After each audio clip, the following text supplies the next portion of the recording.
Hey there. So, back at it. Hopefully, that was a cookie crumb that was stuck there. There was one rather important question left over from the previous energy work, vibration work, etc. session episode that I posted on here, and I am rather tired at the moment. There's been other things as well and activities, and I've been at it, so I'm kind of flat out at the moment. However, I also noticed one particular type of exercise that I use in these types of circumstances when I'm tired, and especially when I'm affected by other people's energies, which is rather a big deal at the moment. What with the corona pandemic and the effects on people, especially in the slightly longer term that it's starting to be at the moment. There's a lot of vibrational stuff that people carry around with them that you cannot see, but it will affect you. The trick, however, with that is the more you work at cleaning it all up and getting rid of those types of lower vibrations that drag you down, that make you feel tired, that can even give you headaches and similar, the more you do it, the more room there is in your energy field to pick up more of that, grey stuff, grey matter. Let's just call it grey matter. So the moment you go out again, it's gonna affect you again. So you have to kind of keep it up regularly. You have to do a sort of a vibrational hygiene, if you like, exercise. So I'm going to go into that in this video. Hopefully I may have 20 minutes. So that was a good idea, right? To not have like an hour's length video each time. The other thing that I want to link it to is this question that Nati asked yesterday or the day before. How do you precisely know how to feel which energy does not belong to you? So that will come up in this, okay? It's all relevant to each other anyway. The thing I do to get rid of these grey matter type, low grade, low energy, little parasites or whatever, I have what I call a white light strategy for that. It's gorgeous. I recommend it to anybody. In order to do that, it's fairly simple, but you still have to, train and focus and learn to what it feels like for you to do this. So I cannot really describe all of it in 20 minutes time. However, I thought that if I managed to get some of the words out today, then at least I can refer it back to this in the future go in more detail. I have to also be patient with the actual vlogging, same as with training and all the rest of it. It's a matter of you can only do so much at one time anyway. So the white light, my way of describing it really is, it is an impersonal field. It is a pure, clean field of energy that is basically, you could say it is a divine energy. It's okay to call it that. You could say it's a divine tool, a tool of a divine realm. That's probably a really cool way to put it. So it is impersonal, which means that both you and I can use it. The same vibration, right? It's not a vibration that comes from another person, which is always tricky. It can be cool, but it can be tricky as well. And you never know where that comes from. This impersonal field can help everybody anywhere.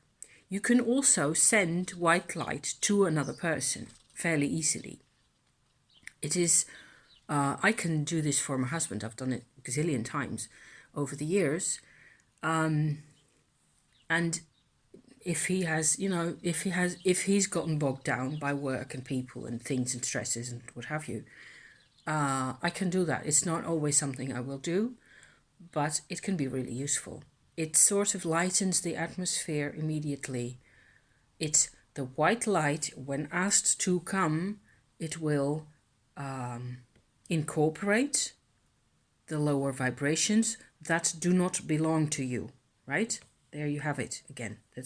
That's one of those points.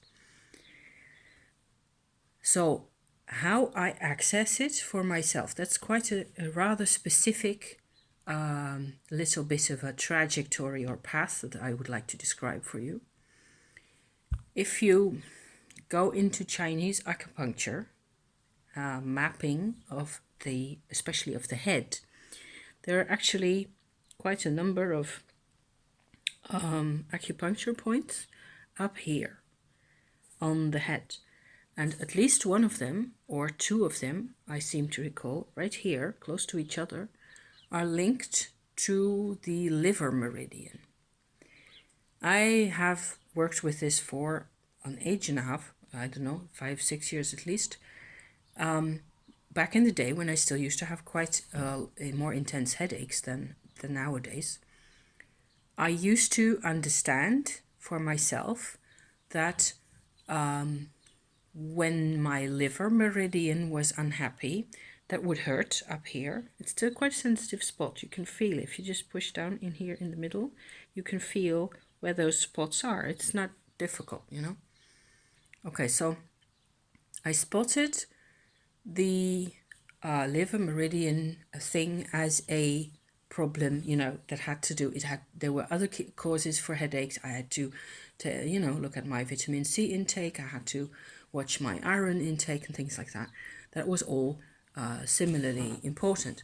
However, whenever I had a tendency to have a sore head or, problems with my eyes or what, I would certainly feel it in here as well. At some point, for some reason, I have no idea why or how, I started visualizing around me. There's the aura again, my aura field, like so. For example, you stretch out your arms as wide as they go, okay? More or less like that. Up around you, like so, and down under your feet, similarly to the floor anyways, okay? To the floor you're sitting on.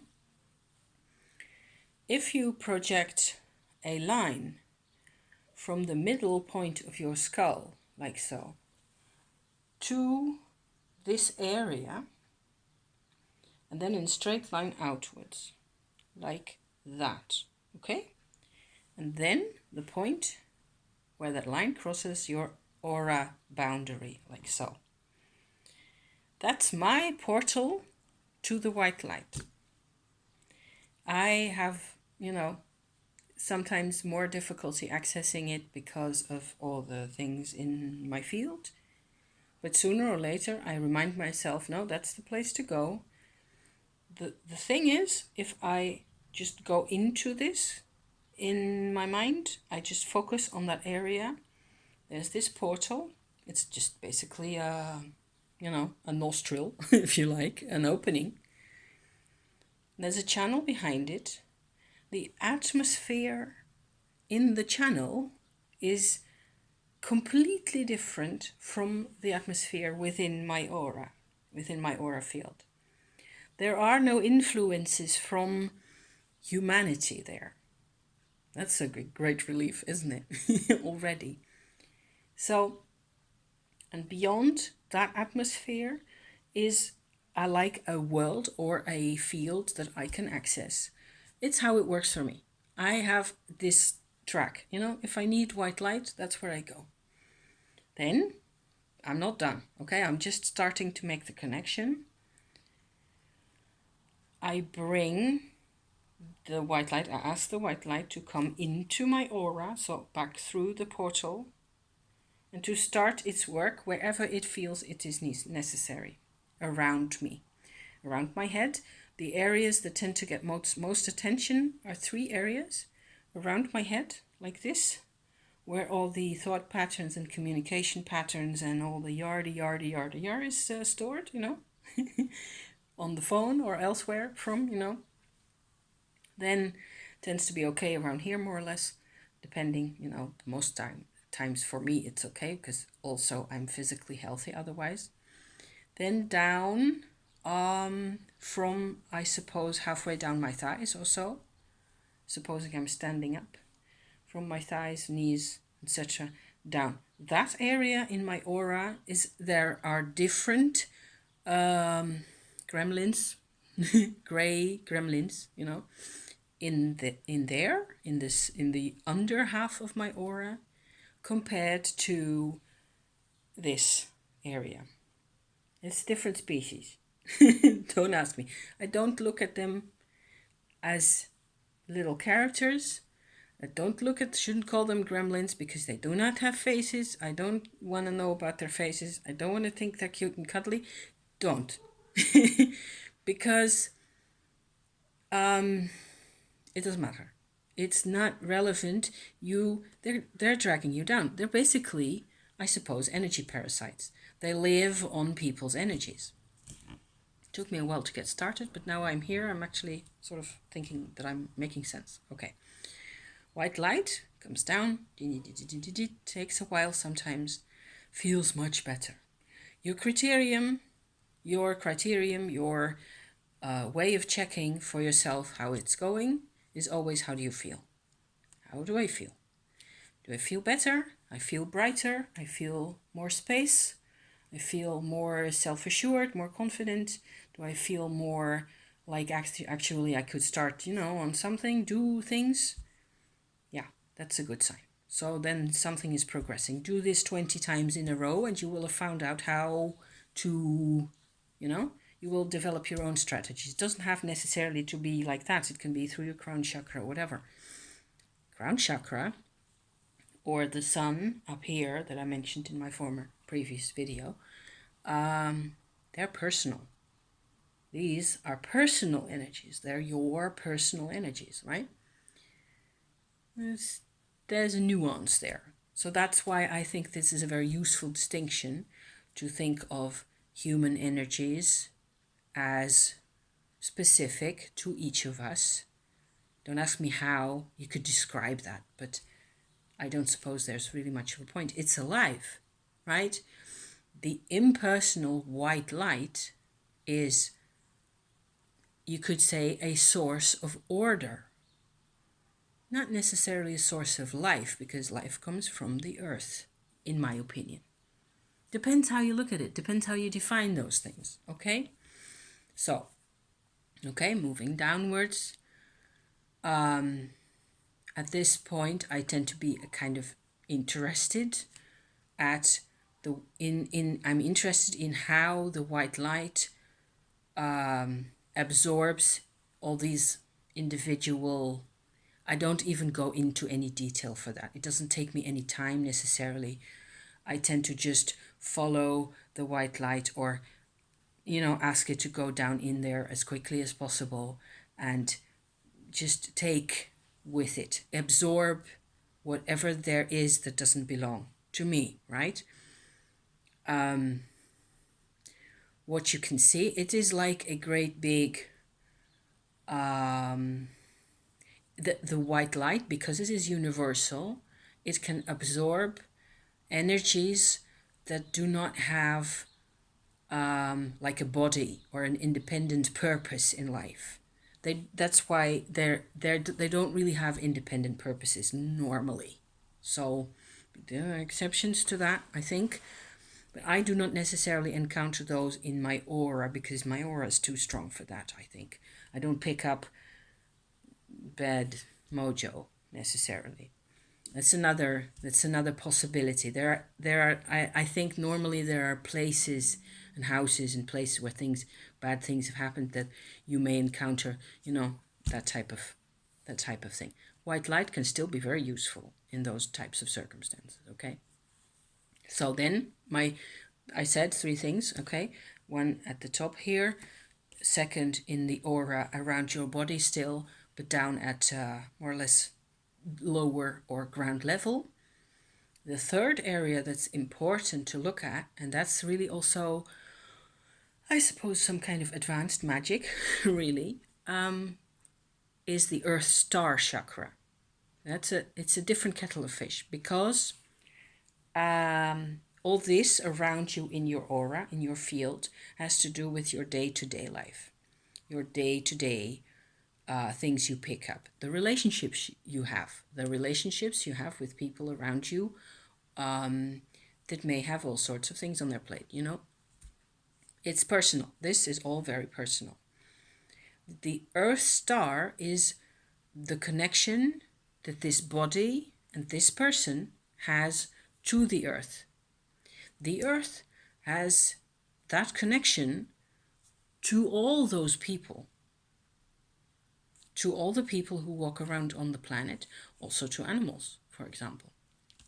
And the Earth Star chakra for a cat or a dog looks very different from that for a human.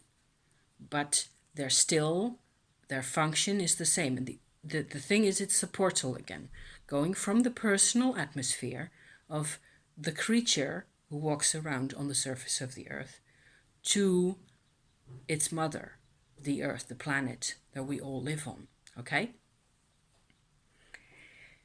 The Earth Star historically tends to be one great big lump of ancient dead oak wood, okay? Most of us, we walk around on this planet with an Earth Star chakra that is kind of, fossilized, like a lump of wood. I'm comparing it to wood because at some point, a couple of years ago, I experienced for the first time bringing white light into that.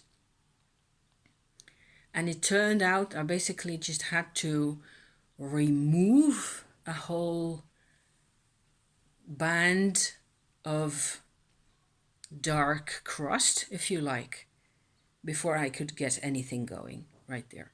So again, I had to experience what it felt like, the difference in my body between an Earth Star chakra that was functional, that had things moving up and down through it, and before, the way it used to be before, when there was just it was just my feet down there and nothing else, So that took me a while also.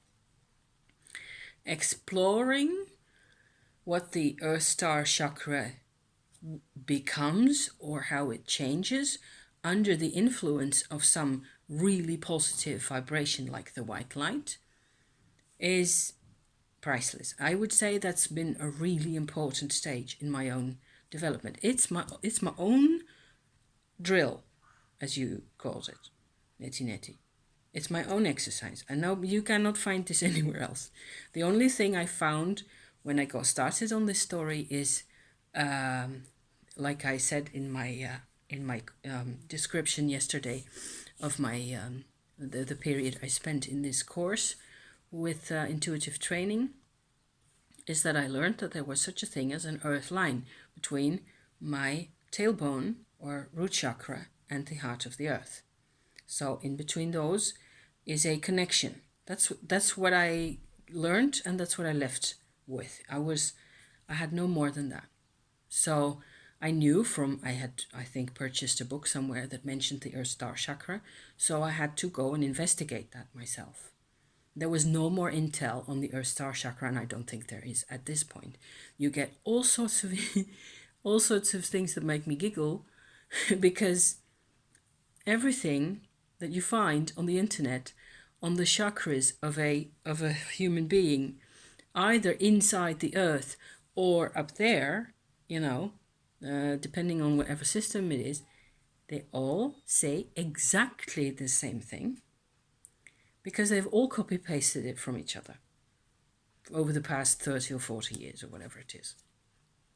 It used to drive me bonkers, that type of stuff. Why am I supposed to believe there are cities chakras in there. There are whale spirit chakras in there. I love whales. It's got nothing to do with my you know, I have very great affection for whales and dolphins. I have never encountered any similarity to a whale or dolphin energy or vibration, if you like, and my experiences in my earth line at all, ever, or in my earth star chakra. However, working with the white light, as I have described it so far, and this takes time, this takes doing.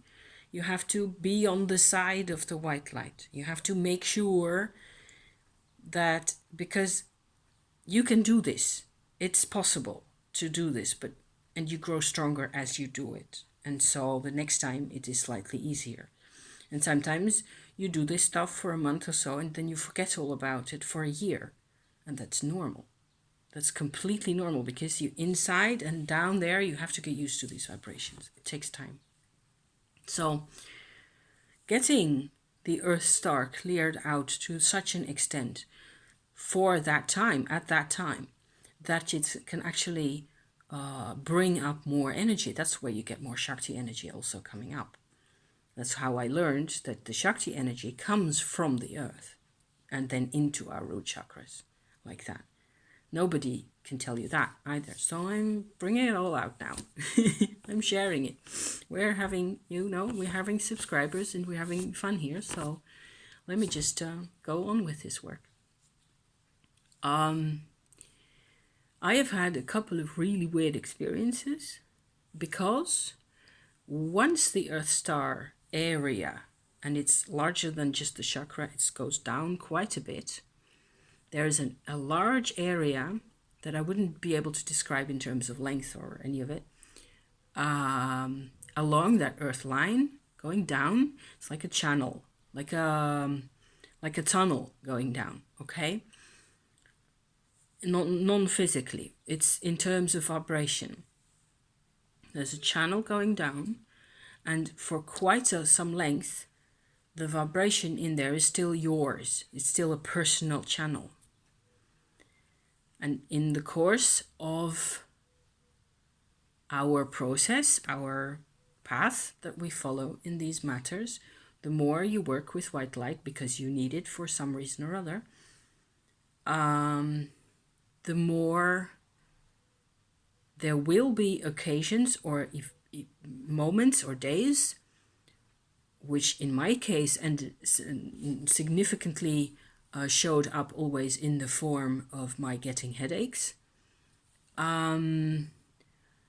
which meant that once I noticed and got around to, sitting down and looking at this again, each time I would find that some form of an energy had gotten into my earth line, in my personal area of my earth line. So right underneath my body, there would be an energy, sometimes more than one, that was basically coming out of the earth and looking to go into the white light, basically.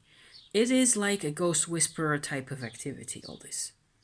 I've had super weird experiences with this, and I could go into them. I think I have gone into them a few times already. It's a while ago, last year, I think, where I actually had to deal with all sorts of creatures and things that even at one point there was one session where some type of I have no idea what they were, presence, where they were trying to fool me into getting the impression that they had actually left, that they had actually been absorbed into the white light, when they weren't really. There was an extremely, and I wasn't fooled. It took me a moment to realize what was going on, and then I went like, but I don't feel any better. So there's my inkling. Each time I have this notion like, okay, so whenever the process is successful, it feels like, oh, great, thank you. Phew. Hallelujah. That's what it feels like. Hallelujah. And we're clean again. We feel so much better, and we feel 3 miles wider than we were when we started. That's our best indication always, anytime. Can you hear the dogs? Yes, I think you can hear the dogs. They're not my dogs, I swear. It's somebody who over there. They go make dinner and they chuck the dogs into the yard. I'm sorry. It's terrible.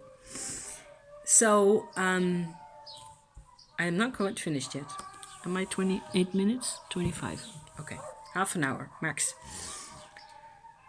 How you distinguish your energy from the energy that's there, right? Is because I can tell nowadays, I think I can tell basically for a reason only. That's because I have worked with the white light so much. Because I've worked with an energy that is absolutely neutral. I asked for that. I asked for an energy that would help me get rid of this stuff. That would actually absorb, that would be capable of absorbing the negativity and the headaches and the tiredness and the and the anger and the fear and the frustrations and all that. Because back in the day, certainly when I only had this, for many years I only had this to work with. I don't use this very often anymore, maybe once every month or every 2 months or so. That's more or less what it's like. And always afterwards I feel better. But because I am familiar, I have a deep, very deep, instinctive relationship with that white light. In fact, I can, whenever I'm faced with an energy in whatever context, whether it's in my aura or in my earth line or elsewhere, I will sort of very easily be able to, my underbelly basically tells me by instinct, this is something that is, they've got something up their sleeve. You cannot trust those. There's like that type of a vibration. I'm alerted to a presence that is not, that's how I know. That's how I know that this creature, whatever it is, this spirit or this entity or whatever you want to call that it is actually separate from me, and it's up to something. And I know because I am normally surrounded by energies that are in a state of, I suppose, innocence and happiness and basically living their lives, and like my cats and my husband, who's with my husband, I can tell whenever he's way down or whenever there's something really wrong with him, even on the phone. I can hear it in his voice, and I'm certainly not the only one who can do that in a close relationship with a partner. We've been together for 33 years, so that's a very simple way of picking it out. And sometimes there are just things that he has to deal with, and sometimes he just has to talk about the things, and it's not easy. And I can sometimes help with that. Or there are other issues at hand, that need to be looked at. But sometimes it is really a purely vibrational matter, and he's picked up something and he is reacting to that because he does not see it as not belonging to himself. That's why it's so important to distinguish that. That's why I thought it was such an important question also. How can we tell whether it is ours or not?